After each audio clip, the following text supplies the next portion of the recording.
शिवसंग्रामच्या नेत्या डॉक्टर ज्योतिताई मेटे माझ्यासोबत आहेत। ताई, आज ईद ए मिलाप आहे। आज तुम्ही सकाळपासून येत आहे, शुभेच्छा वगैरे दिलाय। होय, प्रेषित मोहम्मदाच्या पवित्र शिकवणुकीचं आचरण गेले महिनाभर ह्या मुस्लिम बांधवांनी केलेलं आहे आणि आज जो हा रमजान ईदचा पवित्र दिवस आहे तो आपल्याला एकच संदेश देतो, संयम आणि बंधुता। आज रमजान ईदच्या निमित्ताने सर्व मुस्लिम समाज बांधवांना आमच्याकडून खूप खूप शुभेच्छा। ईद मुबारक।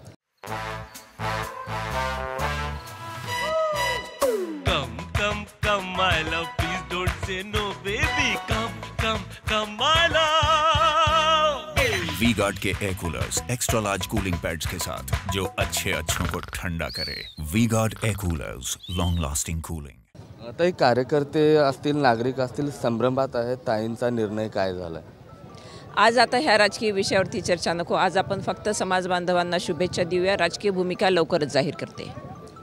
तरी पण अपेक्षा आहे, काही लोक नाराज आहेत। ज्यावेळेस तुमचं उमेदवारी ज्यावेळेस कापली गेली त्यावेळेसपासून मराठा समाज हा नाराज आहे। मराठा समाज असं म्हणता येणार नाही, परंतु ज्या सर्वांना वाटत होतं की लोकसभेची उमेदवारी मी करावी, त्यांची ती प्रतिक्रिया स्वाभाविक आहे असं मी म्हणेन।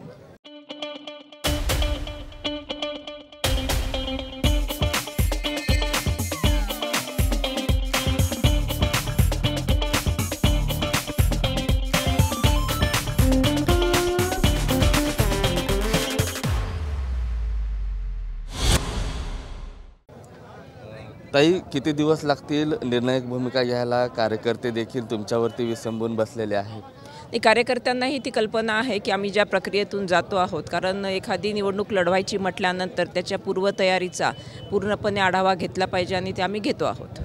ताई, आज मुस्लिम समाज बांधवांशी संवाद तुम्ही साधलाय, काय भावना त्यांनी तुमच्या पुढे व्यक्त केल्या? आज त्यांचा पवित्र सण आहे। आज आम्ही त्यांना शुभेच्छाच दिलेल्या आहेत। त्यांच्याकडनं आणि आमच्याकडनं शुभेच्छांचं आदानप्रदान झालेलं आहे। साधारणतः आता उद्या 2 दिवसानंतर 14 एप्रिल देखील आहे। काही नियोजित कार्यक्रम आहेत का? दलित बांधवासोबत, आंबेडकरी अनुयायांसोबत कुठले वेगळे कार्यक्रम आहेत? होय, त्याचाही आम्ही विचार करतो आहोत। इतर काही गोष्टी आहेत, नारायणगडावरती तुम्ही जाणार आहेत असं चर्चा येते। महंतांशी काही संवाद वगैरे झाला? नारायणगडावरती संत महंतांचे आशीर्वाद आम्ही घेतलेले आहेत आणि पुढच्या राजकीय भूमिकेच्या अनुषंगाने परत एकदा त्यांच्याशी दर्शन घेऊन पुढची भूमिका जाहीर करण्यात येईल। ताईंची भूमिका, निर्णायक भूमिका हे पॉझिटिव्ह राहील अशी अपेक्षा इथल्या मतदारांना, नागरिकांना, कार्यकर्त्यांना लागलेली आहे। पॉझिटिव्ह हा शब्द खूप, ज्याला आपण म्हणू शकू की सापेक्ष आहे, त्याच्यामुळे बघूया आगामी काळामध्ये काय होते ते। नक्कीच आगामी काळामध्ये काय होते ते पाहूयात आणि लवकरच माझा निर्णय जो आहे ते जाहीर होईल असं ज्योतिताई मेटे सांगतात। कॅमेरा पर्सन अमित आडेसह मी महेंद्र कुमार मुधोळकर, TV9 मराठी, बीड।